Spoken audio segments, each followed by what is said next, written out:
Hey guys, Savage Joy here with Real Progressive. Tonight I am joined by Cali Green candidate Angelica Duenas. She is running in District 29. Thank you so much for joining us tonight. We appreciate it. Thank you. Thank you so much for having us. Super excited. Absolutely. I get it's for some reason it's even I think people always assume I'm a Dem and I'm not. I'm a Dem exit. So it's kind of hard for me to, for some reason, to acquire green candidates on my show. So everyone's like, where are the greens? So I had Kenneth like 2 weeks ago and I had Jabari. And so now I have you. So guys, I'm trying. Yay. I promise. I'll spread the word. So it's got to be pretty amazing running in California as a green because they are, definitely one of the most progressive states. And what cities are in the 29th district? There's quite a few, but it's are like Silmar, San Fernando, Arleta, Mission Hills, a little tiny bit of Granada Hills, Van Nuys, Valley Village, Valley Glen, a tiny little piece of Lake Balboa, North Hollywood, Sun Valley, Pacoima, and maybe I'm leaving something out in the middle. Panorama City and North Hills. So it's San Fernando Valley, the East San Fernando Valley, which is, more commonly known out here. Oh yeah, and a tiny little piece of Santa Clarita, which is a little bit north from here. But we have like a one small neighborhood in that area as well. I've heard of like one or two of those. I'm in Pennsylvania. Yeah. Oh yeah. Yeah, maybe a couple of, maybe Van Nuys and like, North Hollywood. Right. Yes, I've heard of that in the movies.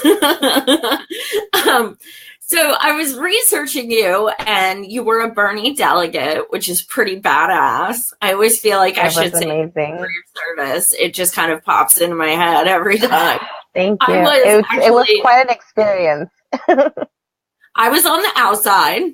I was shaking face and screaming at the top of my lungs. Hell no, DNC, we won't vote for Hillary, and we didn't. So yeah, that was a rough 6 days for all of us. Yeah. Sure. Oh no, definitely. I mean, I remember when we were walking into the Wells Fargo Center, to the actual convention, and hearing you guys, and the first day we can see the people behind the fences, right? But then afterwards, we started parking the the buses, and we couldn't see you guys, but we can hear you guys. And I remember me and my delegate buddy Marlon and Jose, we'd be like crying on the way in and stuff, and like it was really emotional. It was such an emotional time, and you guys really kept us going. It was, I mean, I feel like you guys were just as important as we were, because you guys were really demonstrating out there and showing the world what was going on. I mean, they weren't letting us be seen inside. So thank you for your service. Absolutely. That was definitely one of the hardest weeks of our lives, but at the same time, we have so much to be proud of. Because we're warriors for standing through that shit, man. It's definitely veteran status of some sort. For sure, because a lot of us still have PTSD from that shit, like legit. I can't talk about it too much. Like sometimes I feel like, I think I'm over it, but then I'm like, oh, maybe I'm not. It was a crazy week. Yeah, and the on this days that pop up, I'm like, oh my god, I can't relive this. On the Facebook, on the reminders. Yeah. But that's what's really amazing about you running green. Something I always ask my candidates who run Dem is, how do you run Dem? Like how after, especially delegates and stuff, or people who were, on the side with me, I don't know how you could do that. So was that one of the reasons that you went green instead of Dem? Well, after the DNC and we got home, it was like a legitimate depression. It was really intense feeling. It just so happened that I already planned to have 2 weeks off from work following the DNC. So I took 3 weeks off total, right? Because I figured I'm like, it's probably going to be really intense and I'll probably need some time to gather myself. And it just so happened I had availability at work. So, um, and it was really a tough moment. And I was on the like kind of dementor, I guess I thought way of thinking before I was dementor, like, yeah, we're going to stay and we're going to change it. And for maybe like 6 weeks until I really sunk in and I was like, like, I don't think so. Like, I started thinking of like all of these like really amazing progressive, you know, elders of ours that were super radical and look at them now. And I'm like, like, yeah, we're pretty radical and revolutionary, but the Democratic machine, party is a machine. And I feel that what happens is that people go in, with those intentions. But then, things happen and those people are the ones who end up getting changed. And they're like, oh, well, I would, I could say something, but I won't because I want to move up so I can move into the position that I would be able to then make a difference. And it's just never ending. They just never get out of that because they're trying to move up to the position where they will make a difference. At the end of it all, they're kind of being complacent and standing by the injustice of it all. So, and I do have friends that are in there, and that's what really makes it tough because I love them and I support them. But I also think that I don't know, it's kind of like you have a friend in an abusive relationship, like you of course are going to love them and be with them, be there for them and try and advise them as much as possible, but at the end of it all is their decision. And you can't, like I know some people are really hard on them and they're like, what are you doing, but it's like you can't be I mean, I love them, so I can't be too hard on them.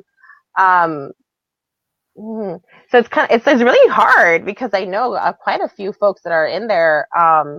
So I support them individually because I trust them, but I try and hope and remind them, that, they have a responsibility while they're in there, and I know some really amazing, I don't want to call them disruptors, but like people that keep it real in there. And so it's great to have people that are in there to make sure that the Democratic Party is hearing, the people's voice on this stuff. So, so I could see some benefit on it, but people need to really stick to their guns.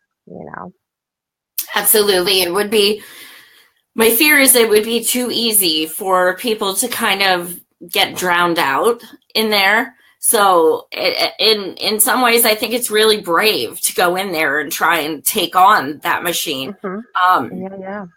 Like, did you hear about the guys who were sent a bag of dicks?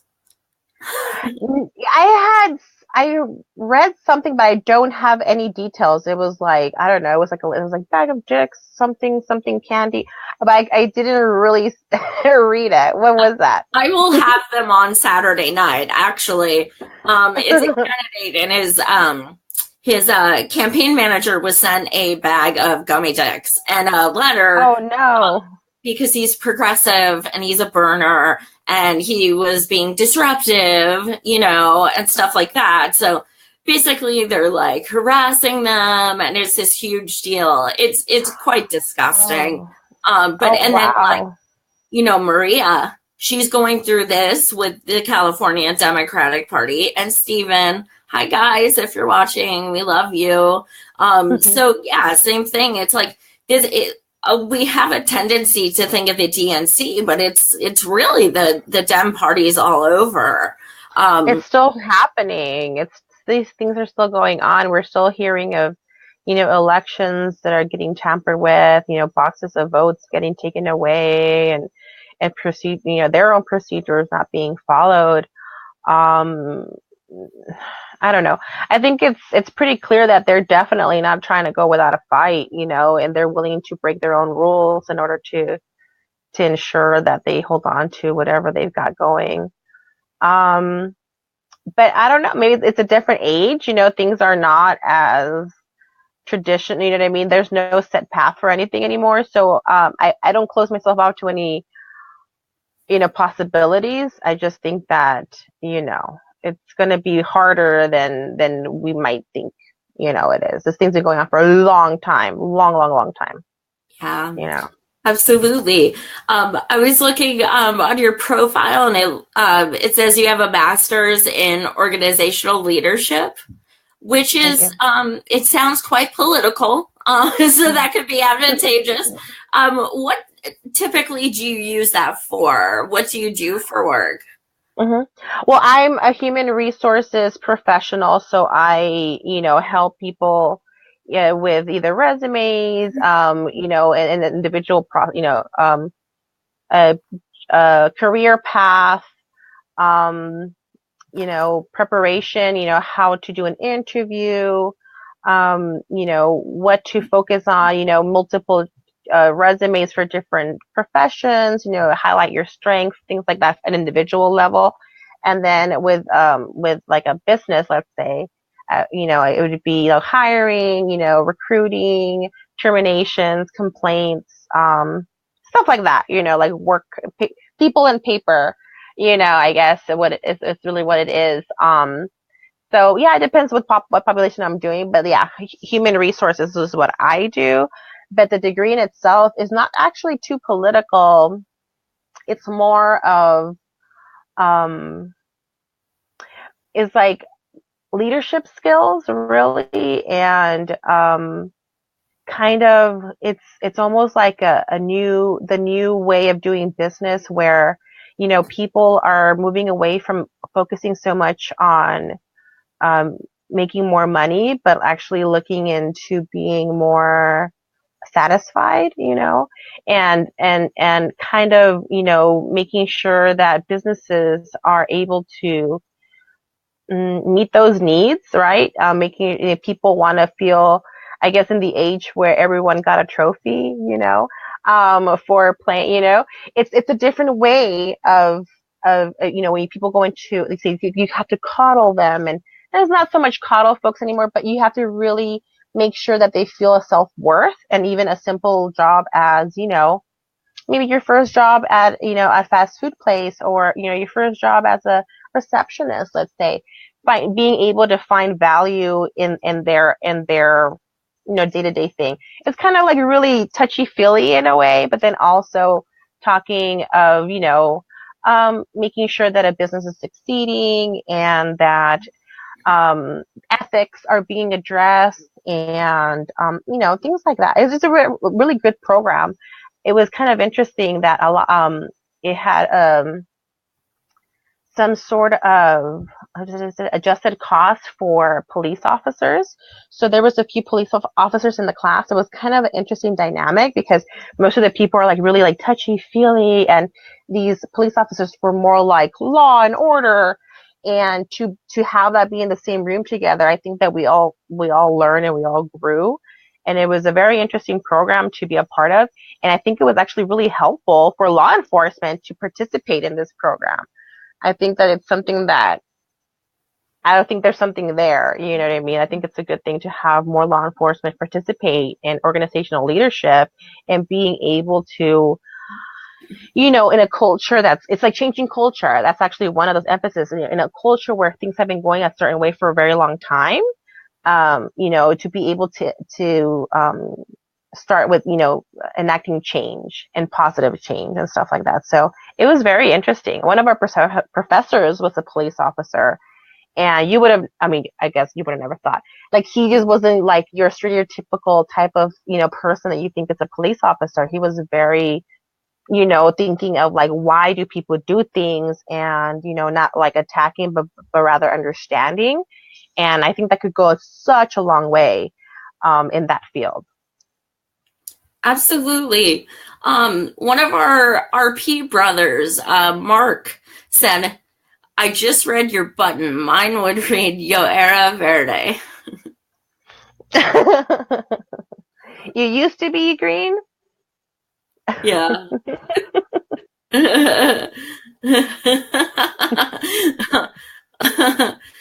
Oh man. Um, I saw that you actually were arrested about 2 months ago for protesting for DACA and a Clean Dream Act. So could you just kind of explain a little about your story, why you were inspired to go, and why you risked that? Um, yeah, so I am in part of a few local groups, and there was, I guess, a shout out or a call up to action to local, I think it was our revolution chapter specifically, and our chapter, which was Democracy Project Los Angeles, went ahead and answered the call, and we had a dreamer who was leading the action. We were supporting. And so we were going, in hopes to get to speak with someone in Dianne Feinstein's office. And I guess there was people in our group who reached out to their office that morning. They were told that we were not going to be able to go in, but we decided to go anyway because that was the plan. And we were warned ahead of time that police would be there and they were going to, enforce the rule of law, what have you. Yeah, they didn't even let us into the building. We didn't even get into the lobby. They locked the doors, and it was really fast. It was just as quick as you see in the video. In my memory, I remember when it was happening, it seemed like it was so long, but it was like, oh my gosh, we were like there for 30 seconds.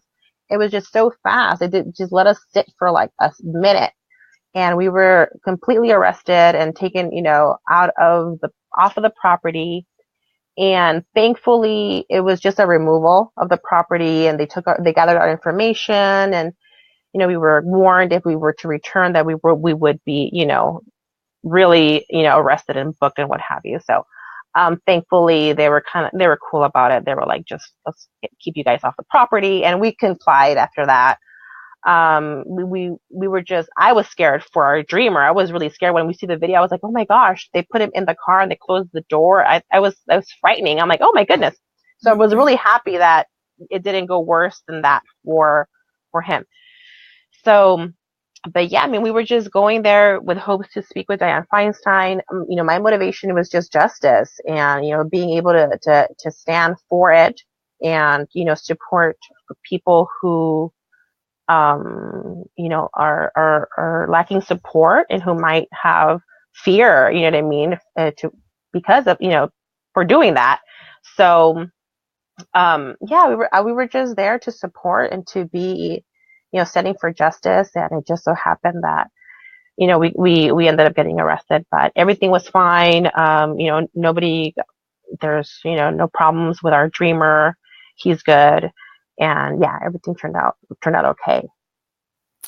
So, how excited were you the other day when you found out that they won't endorse Feinstein? Well, I mean, it was kind of like I was really proud of the work that the dementors are doing, and they are doing stuff. So I'm glad that their efforts are something to show for it, right? But endorsements, I don't know. Not getting endorsements, I don't know. I mean, I guess that's great that she didn't get the endorsement, but I don't know, if it's gonna make much of a difference in the long run. She has so much money. Fantasizing about seeing her face, like that's what I think of. Like just seeing. Like, I always got the endorsement, maybe that would have been awesome. Yeah, exactly. But things are not going as things, as normal. It's really exciting. It's like nothing will surprise me now. I mean, look at who's president. Nothing surprises me nothing. Yep, that's certainly true. Expect the unexpected is like the slogan now. Have you faced any significant obstacles being a woman or being a woman of color running for a position? Well, just obstacles is, we don't have money or staff really, we don't have loads of money. And, I have a family, I'm a mother, a wife, and, having to do all of that on top of running a campaign, it's a lot of work. So I'd say that it's been definitely, an issue. But I mean, people have stepped up a whole bunch, and it's really exciting. But I mean, yeah, I mean, there's even within the movement, it's really interesting how we run into, you know, I guess misogyny even amongst activists and stuff. So it's really interesting to kind of see the dynamic and how it plays out. But our campaign is really, it's women strong. And so that I think it's a good thing. And it kind of it didn't happen by design. It just kind of happened by naturally. So that's kind of interesting. So I'm excited to see like where we can take this, It might be like, I feel like it's kind of like an experiment. I think like every campaign is an experiment, like, well, at least within our grassroots, and we all learn from each other. So I'm really excited to see what we can take from this campaign as far as, electorally, but then also what can we build, within the community around the campaign. So it's really exciting. It is. That's amazing. It's kind of on that line. I saw that you are promoting International Women's Day March on March 3rd, I believe. Yeah, so it's on the actual the actual day is on the 8th, but a firm has been doing it like the Saturday prior to the internet, whenever it normally lands. So that's why it's the 3rd. And a firm, I believe this might be their 6th year. I could be getting that wrong, but this group has been doing it for quite a while. So they're definitely legit, and it's not a fad, it's not something trendy, this is something real. And so when they reached out to community members to endorse and to support, we really were eager to do that. Our campaign was, and then also the Green Party of Los Angeles County has also endorsed the march. So it's definitely something that we support as Greens and our campaign. And it's an international movement. It's, of real people, of real women, intercontinental movement, and even locally, it's of, intercontinental women, who are local, there's like been lots of meetings with support for mothers, like, childcare available. So it's been really, kind of, even been organized in such a manner to have it be welcome to women of color, to mothers specifically. So it's really good. Like it's really nice to be a part of something. I don't know. Like it seems like real, I guess I would say. It seems a lot more inclusive than a lot of the women's marches. Yeah, I wrote an article about that because I mean, like you would see so many comments about how people of color would leave feeling like they weren't represented. Mm-hmm. And so the fact that they I shouldn't say they feel they need to have a separate one, but it should have been all inclusive to begin with. And it looks like in so many places that didn't happen. So props to everyone who organized that and who's going to that. That's a firm did a fantastic job. And, I had heard of the group before, but never worked with them. I attended their stuff type thing, but I never worked with them. So they're great communicators, and it was really nice. It's definitely a sisterhood. It seems like they have going on, and it's great. That's amazing. As far as your platform goes, I saw that as any real progressives, you will not take any corporate money, and you do want to get money out of politics. What's your reasoning for putting that on your platform? Well, I think that's an essential thing that we need to address in order to have a real democracy in our country. I think that from when I was a kid, things were really bad, but ever since, Citizens United, passed, things have just gotten just ridiculous. And so we definitely need to address that. And I think that also it has a lot to do with how our representatives are compromised, right? Like they depend on these donations in order to win their campaigns. And it's like a vicious cycle. And at the end of it all, well, you need to keep them happy because if you want to run again, and et cetera, et cetera. So we definitely need to get money out of politics. I think that we need to move to state funded elections like they do in Europe and shorten the, like I guess the electoral or the campaign process or what have you.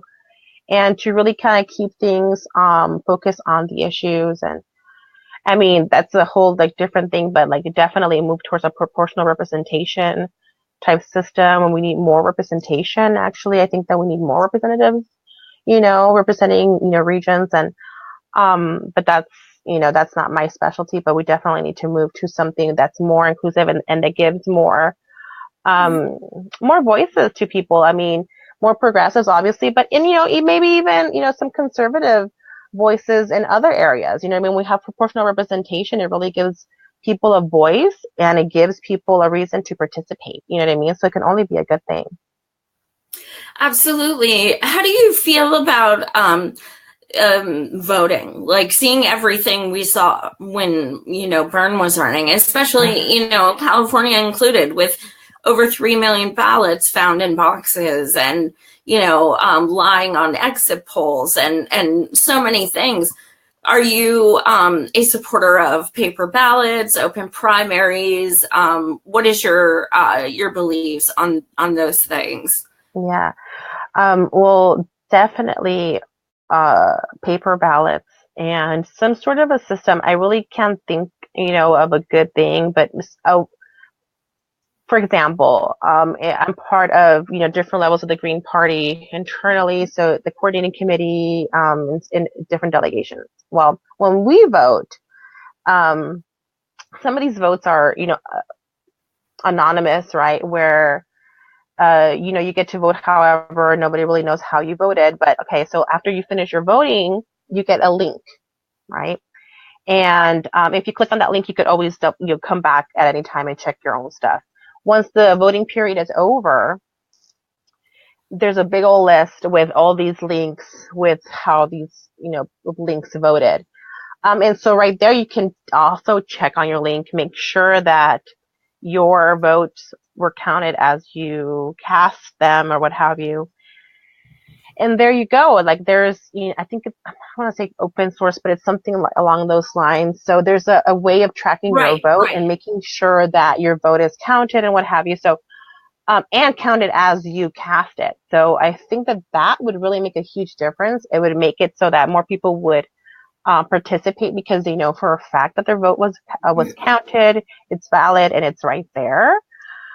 I think that we definitely need to move, change the system of how, I don't know, like the data is stored at this point. It's like we're all on the cloud.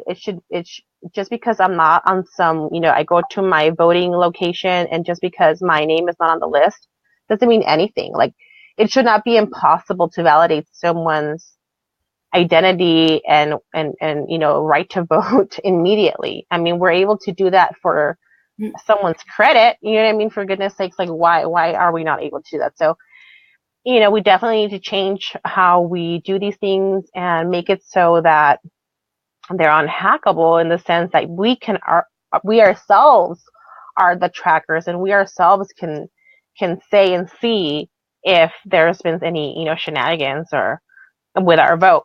So it's something along those lines. But I'm not a specialist in that area. But I have been trying to read up on these different methods of doing that, and I think that we definitely need to move towards that. We have a viewer. Let me see her name, Diana. She wants to inquire about ranked choice voting. I know Kenneth Mejia. When I interviewed him, he was a huge supporter of that, and I know many Greens are. What is your thought on that? Oh, for sure. I think that that would really fix the whole idea of like throwing the vote or splitting the vote or what have you, or wasting your vote, you know? So that way you can really vote with how you want to vote. Like, this is my ideal, but I guess if nobody else feels that way, this is, what happened. And that way everyone's, everyone has a chance, and you really kind of get to know what's going on. And like, for example, if you start to see these people who are maybe like not, supposed to win, you start seeing more Greens, more, progressives. I think that really kicks these establishment parties in the butt to realize what they need to do to change. But, right now we're kind of, our hands are tied because, we have top two, for example, in California. And if you don't have money to make an impression, you're not going to be heard. And by the time, the general comes, it's two Democrats or two Republicans or whatever is, the main party in that region. And there went your voice, So, I mean, we totally need to move towards proportional ranked choice voting. Yes. Absolutely. It's really interesting doing this show, and I learned so many different ways that the states vote that I've never heard of. And the fact that California has the top two, could be two Republican, two Democrat, whatever, that's so bizarre to me as someone in Pennsylvania. Yeah. So it's really it's pretty much killed third party candidates because we have the same amount, we have the same amount of everything to gather and to pay that these other parties do, everybody. So it's like, oh, it's an equal playing field. I'm like, yeah, not really, because like, we don't have all those funds and we don't have all those resources. For example, from my understanding, like, let's just say I was running for Congress prior to top two. Instead of having to gather 2,000 valid signatures of any type of, any registered voter in my district, it would be like a percentage of the green voter or registered voters in my area. So instead of having to gather 2,000, maybe I would have had to gather like 50 or like 100, like something that's super realistic. And our fee would have been also like proportional to, our size. So ever since they did top two, well, that's what happens is that, these smaller third party or independent candidates are not able to gather the signatures or raise the funds. And we're, pretty much have disappeared from the ballot, so it's really important for us to change that. And I think that maybe like this is perfect timing for like a proportional representation, ranked choice voting, like, let's make like it has to be systemic. And I think this might be perfect timing, people, it's like, so like, I mean, maybe we could even use the HRC loss as, a motivator for like other people to be like, yeah, we need to do this. And I think that we all have gains to get from that. No doubt, absolutely. And with Trump in office, what better time to sell our idea for ranked choice voting? I mean, at this point, it's like, it's out of the box thinking. I think that, things are not as unexpected. So I think that's perfect timing for like, creative solutions. Yeah. No doubt. You have something on your platform which RP supports like hardcore, a Green New Deal. So that's very exciting to us. It's not often we run into candidates who say that. So why are you passionate about that? What inspired you to add that? Mm-hmm. Well, I was Jill Stein's for her presidential campaign. I was a Southern California campaign coordinator. So I got to, learn her platform and her stance on, the issues. And I just thought that this was just such a great idea. Like, it was like so many birds with like one big giant stone type thing, It was like so many issues were addressed with such a simple plan, and these are things that we need to do anyway. We need to move towards more of greener, energy. We need to address uh, uh, student debt.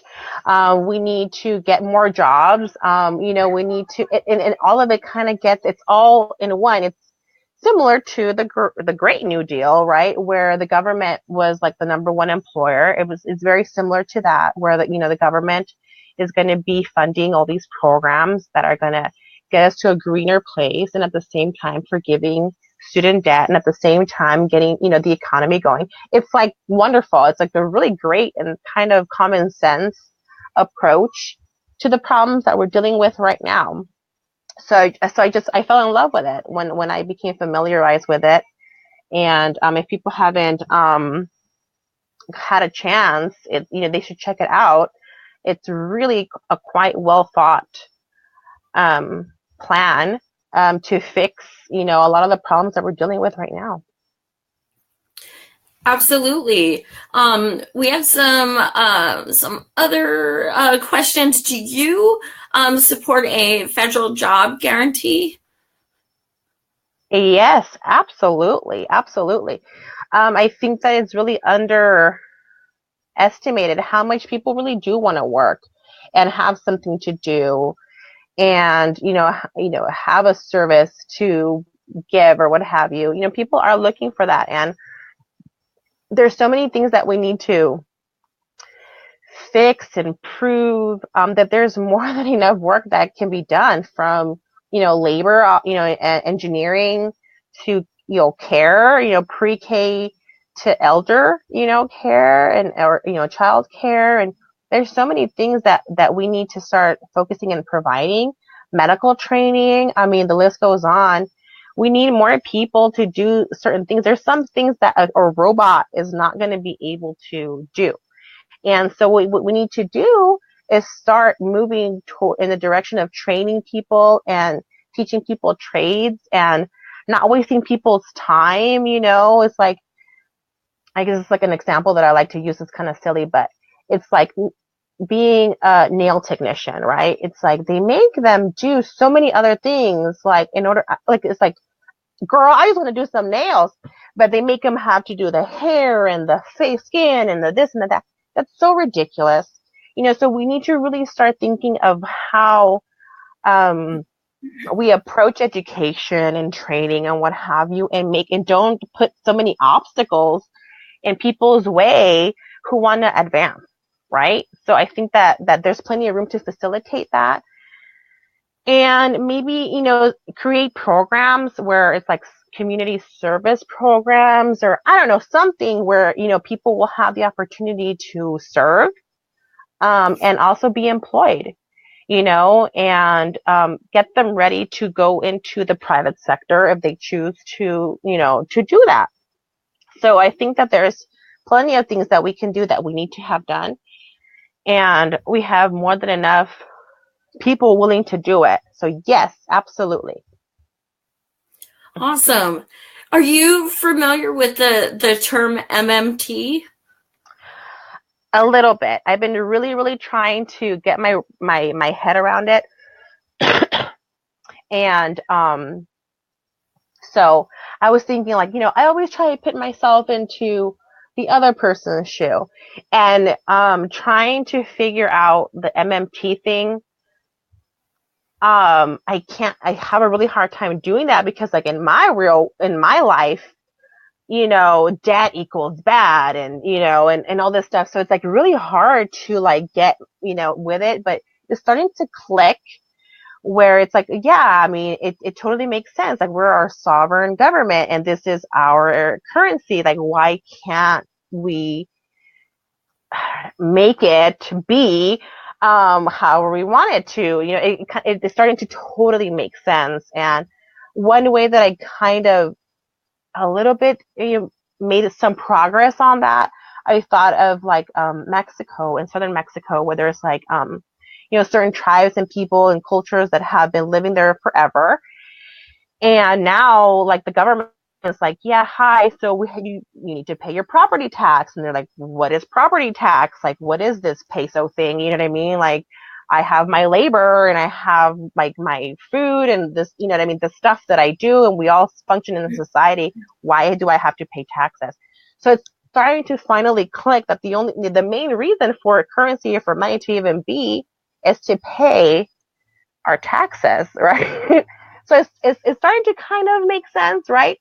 Um, but I really love the idea and what could be done if we could all get on that, you know, way of economics, right?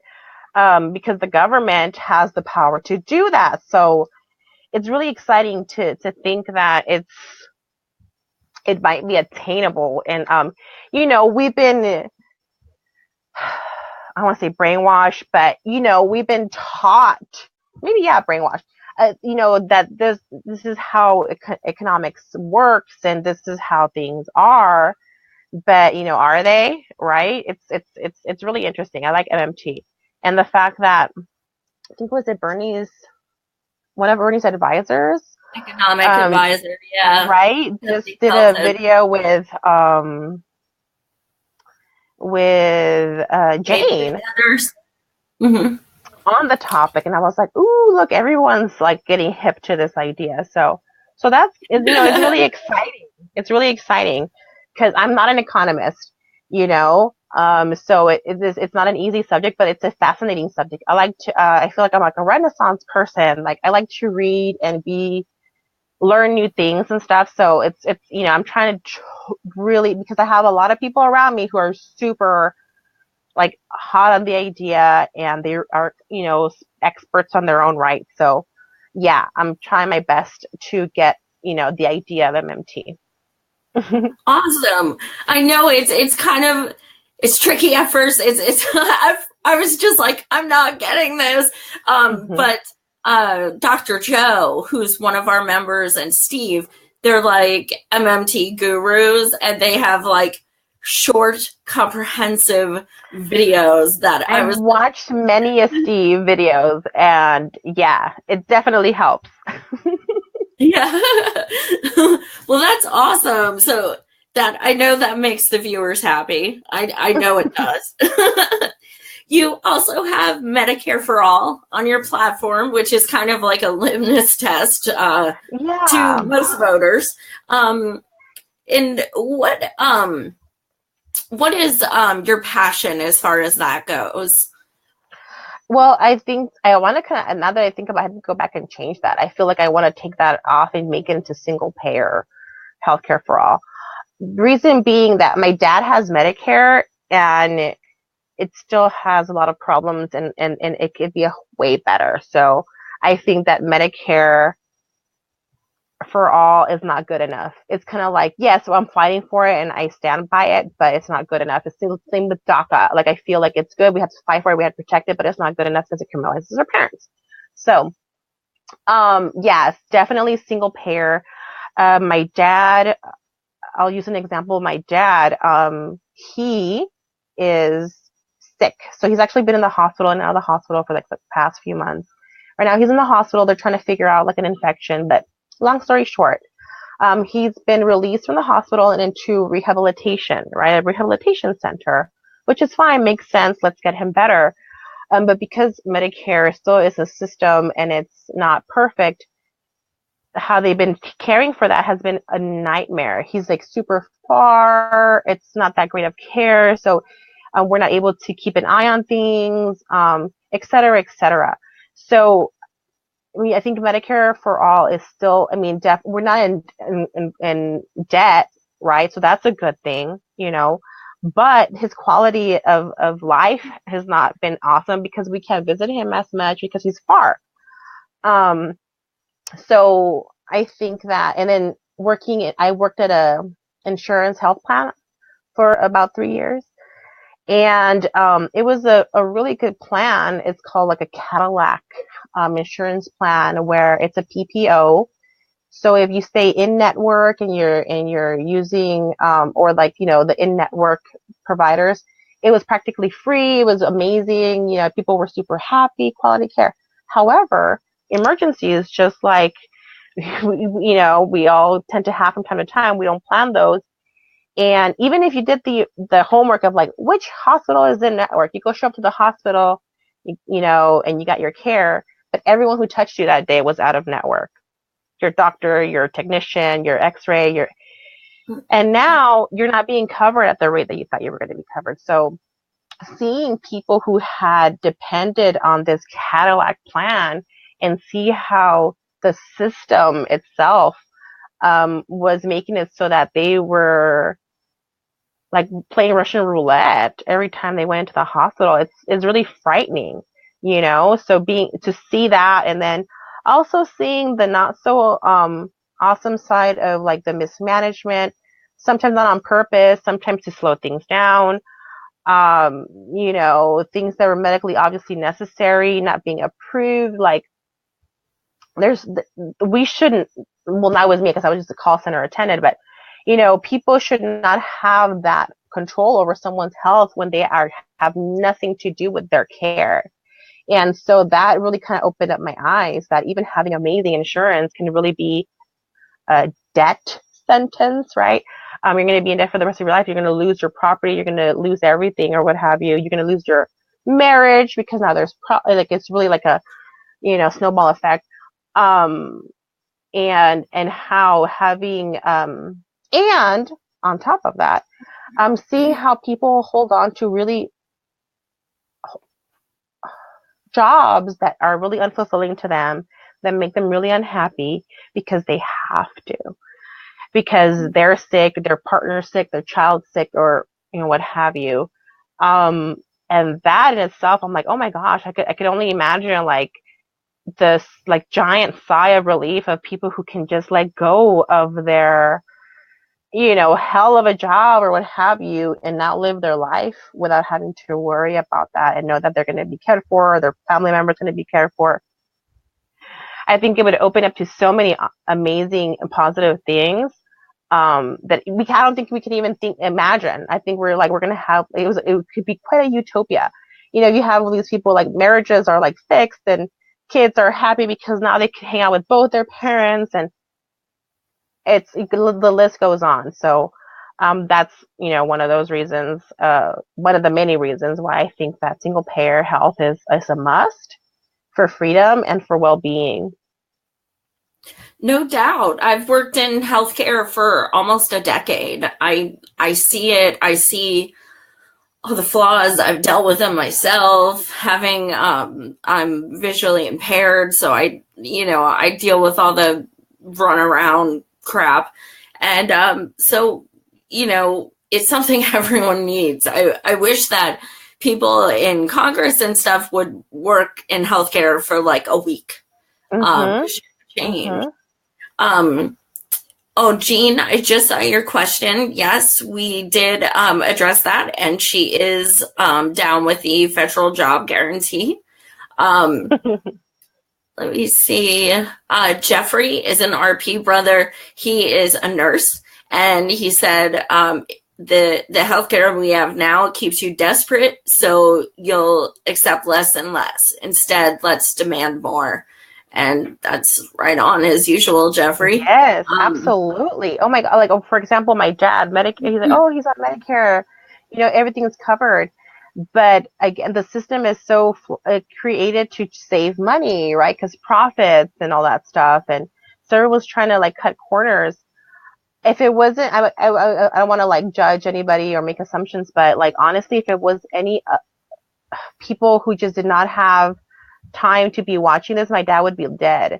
Like how they set up their care. His care was totally not done, followed through. And I think that a lot of us have been put in such uncomfortable situations and have been humiliated and talked down to or what have you, or dismissed, that we end up literally dying because we don't want to speak up, or because we're afraid of the cost, or what if I do appeal this and then now if they deny it again, then it's not covered. So you start thinking of money instead of your health, and people are literally dying.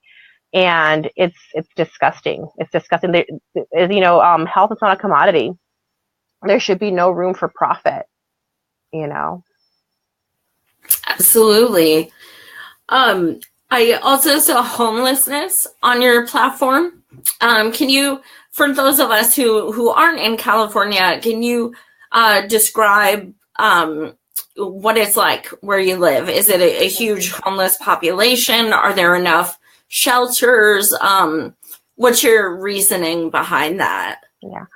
Well, in California, in Los Angeles and California as a whole, we're having it's a housing, it's like a mixture of things, a housing crisis, and there's also, you know, the lack of access to healthcare, and it's kind of manifesting itself in this giant problem now. We have a really big homelessness issue, and it also is related to um, making being homeless illegal.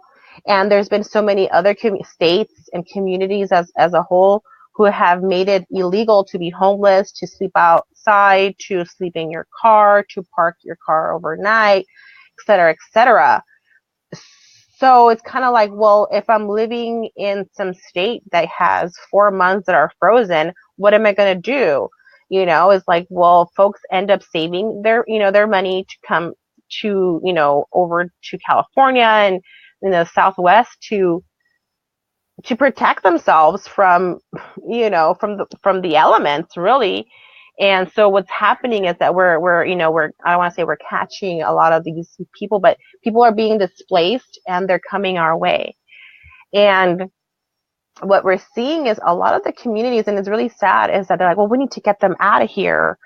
And it's like, well, how? Like, what exactly do you mean? And they're just like, let's make it illegal for this and let's make it illegal for that. It's like, well, we're still not fixing the problem. And they always like to blame it at, well, they don't want to take the help and they don't want to take the resources. They just love their life being like that. And maybe there's like a teeny tiny fraction of people who might be that way. But even then, that's a separate issue.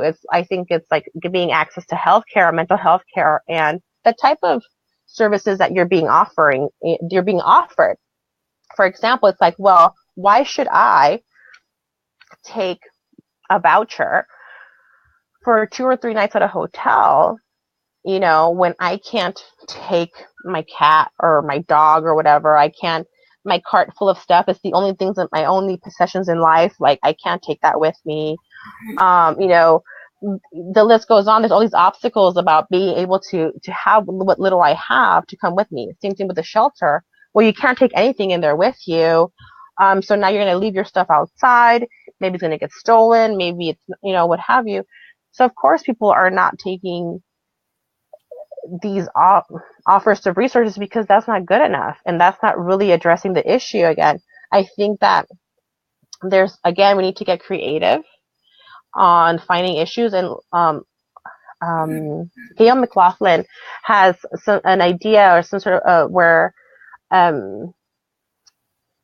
it seems like government is able to enact their power of eminent domain and take back bank-owned properties, right? So if we were to move towards that to enact our eminent domain power, buy back properties from banks, there's more bank-owned properties than there are homeless people. There's like 3 times more or something crazy like that. And, defund war, right? And fund the HUD program, Section 8, where, we're even having apartment landlords who actually are saying, you know what, actually the Section 8 program is a good thing because we as landlords get more money in the sense that it's guaranteed, it's solid from the government, what have you, and now the renter's only paying a difference or what have you, and that's doable. They meet their deadlines, or they're making their rent. So in the long run, it's a win-win for everyone. We need to move towards, we have a lack of rent control, so we definitely need to move towards a rent control issue, which is a state issue. But we definitely need to mobilize that movement, which is in the works. So it's a mixture of things, really. But yeah, I mean, housing and access to healthcare are key. We can't service people if we don't know where they are. How are you supposed to get them help? Those people don't want help. Well, how are you supposed to get them help if you meet with them once and then you can't follow up with them because you don't know where they're at? They don't know where they're going to be at, so they can't follow up with you. So I think it's housing first, and and making sure that we have a system to address those needs. Again, Green New Deal, it's government, jobs, and there's needs, and there's things that there's different fields that we can be training our our people in to service the people. I mean, we're all, I don't know, it's almost like, isn't this common sense? Like, it's like so aggravating. It is common sense, but it's also a lack of humanity for the people who it's cognitive dissonance. It's not happening to me, so I don't give a shit. Seems like that's something that would change our country if people actually started caring more. Yeah, really, yes. If you could leave our viewers with something, what do you want them to take away from this interview? Well, I would definitely like to take the time and the moment to invite people to self-reflect and to look around and see if you know or if you think that you would be able to run for office. I think that we've been doing, like, I guess, like back in the 60s, it was like fight the power, right? And we would fight the power, fight the power, fight the power.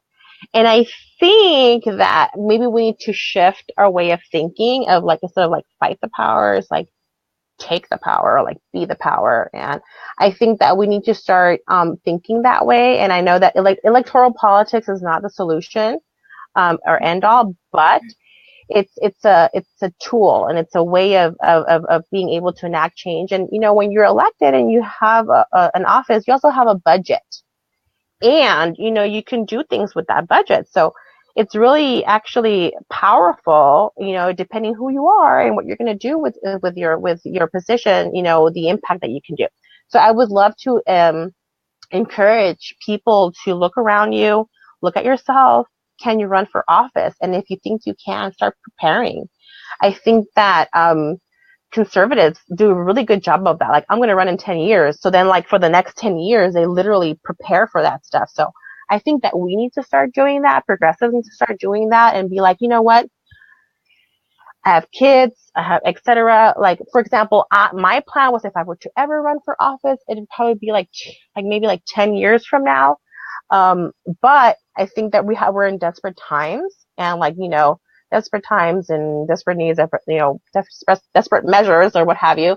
So we're doing this because of circumstance. But I think that people need to really start thinking long term, and we need to start encouraging more women and more women of color to take on those roles. So I would invite all women to look around you and look online to see if there's any progressive groups near you, and to join them and to start exercising your leadership skills and empowering each other. And and of course, take a look at our website, angelicaforcongress.com. And if you want to help us, whether you're here local or not, we're looking for volunteers, text bankers, phone bankers, your local tabling and canvassing. Just click on the volunteer button and we will get back to you. Awesome. Yeah, I mean, that's something I tell people all the time. A lot of people complain about, well, I like so-and-so, but we differ here. The only time you're going to be 100% agree with someone is if you're the candidate. So you got nothing to lose. Stand up, fight for the people you care about. And I mean, I know I say fuck too much and stuff, and like, I know that it wouldn't work in my favor, but I think it's rad, all the people coming out and running. I mean, we're seeing thousands of people inspired by Burn and the progressive movement. So props to all of you guys. That takes a lot. Thank you. So thank you so much for joining us. It's been a pleasure. It looks like we have a viewer named Jean, and she's I'm kind of getting a revolution crush on Angelica. So definitely no. So you'll have to check out the comments. When I share this, I'll tag you, of course, and you're free to share this. Thank you guys, as always, for watching. I have a Hawaiian candidate. I'm really not sure how to say his full name, so I'm just going to say Kai Ing, I-N-G. He's coming on Friday night. And then I have a special show Saturday night with the campaign manager and representative, the candidate who was sent a bag of dicks. And that will be at 4:30. So thank you guys for watching. And once again, thank you so much, Angelica. We wish you the best of luck with your campaign. Thank you. Thank you, everyone. Have a good night. You too. Take care. You too. Bye-bye.